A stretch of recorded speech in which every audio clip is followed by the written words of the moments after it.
It's showtime.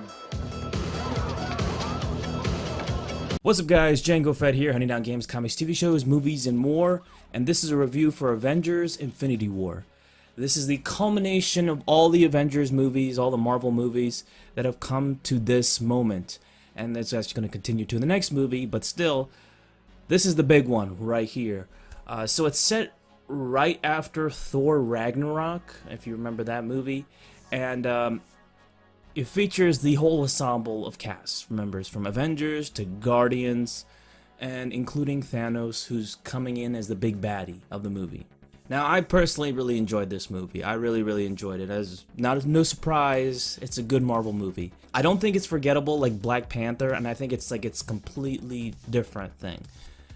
I just really had a great time. I mean, the action was fantastic, the cast was great, they all resembled their characters and acted like their characters very well. There were a couple moments here and there that I didn't like, but for the most part, I just really enjoyed it. I like the twists and turns that the movie made. The Russo brothers know how to create a movie, man. They know how to create like a great action Marvel movie. I mean, they've proved it in the past with Winter Soldier, which I still think is the best one of the bunch, Civil War, which was also fantastic, and now Infinity War. And they're going to do part 2 as well, so I'm pretty excited for the future of Avengers films. I'm not really going to say too much about this film, I'm not going to say any spoilers, but I had a blast. I had a really good time overall. I like the twists and turns. I like the development of Thanos.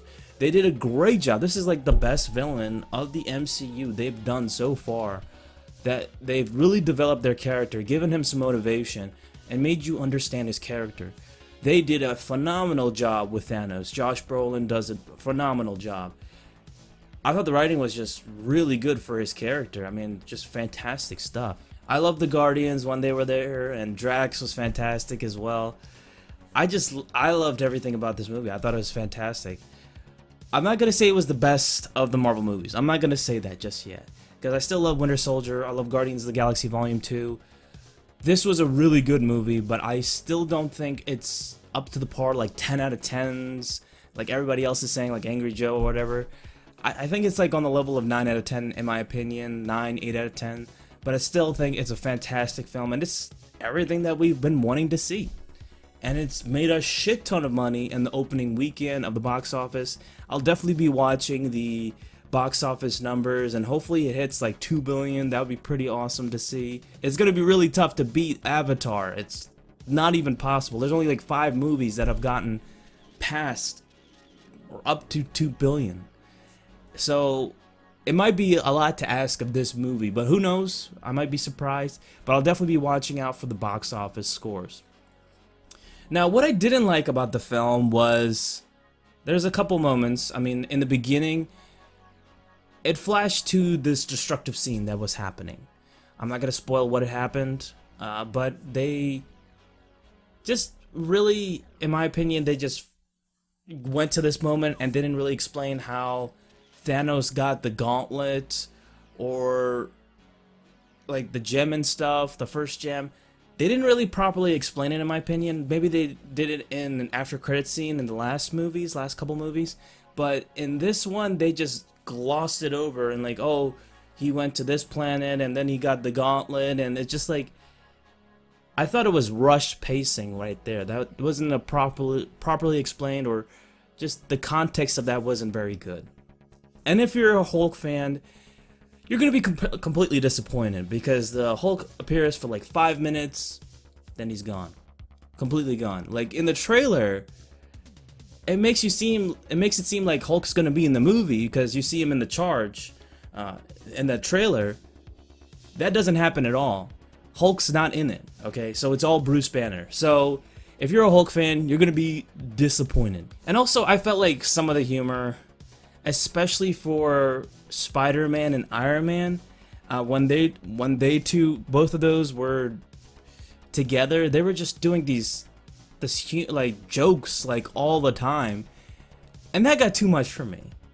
The movie was definitely a very more serious tone, but it did have some sprinkled in moments of comedy, and I felt like that worked. But when Iron Man and Spider-Man were talking and they were just joking around the whole time, I was just thrown off. I was just like, just not feeling it, because you see one character who's being like practically tortured, and these two are like talking so loud and just kind of ruining that moment right there. Just like, can't the bad guy hear you? Like, it's just like, it's so stupid right there. And then you have Thanos and his baddies, and it's just like, some of them are pretty hokey, and they die. One of them dies in a ridiculous way, and he's supposed to be like the brains of the bunch, and he dies in a really stupid way. And then as a Captain America fan, I love Captain America with a passion. You don't really see him that much in this movie, and you see more of Iron Man in this movie than more of Captain America. So hopefully they make a change and have Captain America be in the next movie a lot more. But you know, I wanted to see more Captain America. I wanted to see more of his character, develop him a lot more, even though we've seen plenty of him. But I want to see more of Captain America. It's always been Captain America and Iron Man, so more of Iron Man and less of Captain America is just not cool in my book. I think the movie ended on a great note, and I think some people are going to complain about it, and I've actually heard about it in the theaters. Some of them were complaining about it. Oh, it didn't end properly and all this. There's another movie that's coming out next year. I mean, stop your bitching. The after credit scene was okay. There's always usually 2 after credit scenes, but this one just has 1 after credit scene, so you're gonna have to wait quite a while just to see all the freaking names that are involved in this huge project. And it's like, what, a $300 million movie, which is ridiculous. Probably the most expensive movie ever. So it's definitely gonna make its money in its opening weekend, but it's definitely something I want to watch out for the rest of the, you know, the year, and see how it makes like $2 billion or even close to that. And I'm definitely gonna be watching out for that. So I'm going to give Avengers Infinity War a...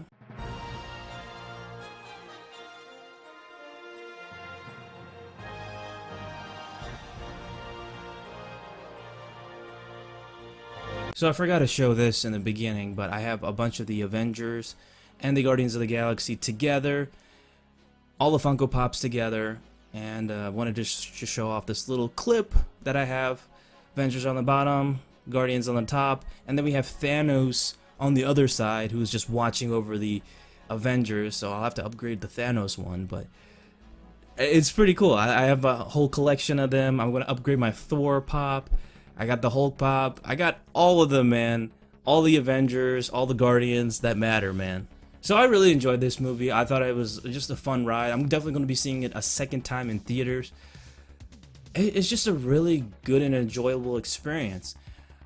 Though I'm kind of worried about the next movies. Not so much the next Avengers movie. I'm excited for that. I think that's going to be great. But I'm really skeptical of the future, because you have Ant-Man and the Wasp, which I think is going to be an okay movie. And then you have Captain Marvel, which I think is going to be probably mediocre, to be honest, because I'm not confident of one of the writers who was actually involved with Tomb Raider, and Tomb Raider just ended up being a bad movie overall. She's going to be involved with Captain Marvel, and she's going to be one of the big writers of the bunch. So I'm just kind of really skeptical of that movie overall compared to the rest of the Marvel movies. That movie especially. Ant-Man and the Wasp, we'll see how that goes. I think it looks okay, but I don't know how it's gonna connect to the timeline, because it's just so, I don't know, it's kind of off to me. It's like everything's normal over there, but Avengers Infinity War happened, and it's kind of going backwards instead of forwards. I wish the Marvel movies would go forwards instead of backwards. It feels like that. I know they're trying to do their own thing, but have it incorporate within the Marvel universe as well. So I'd like to see that, but you don't really see it that much in the grand scheme of things, in my opinion. So thank you guys so much for watching. Don't forget to please like this video, comment down below. I'll get back to my Coder series, Star Wars series, whatever is going on. I'm going to do a bunch of comic reviews as well. So don't forget to subscribe to my channel, Django Fett, and donate to my Patreon if you can. And I'll see you, my fellow Mandalorian brothers and sisters, next time. Ooh, yeah!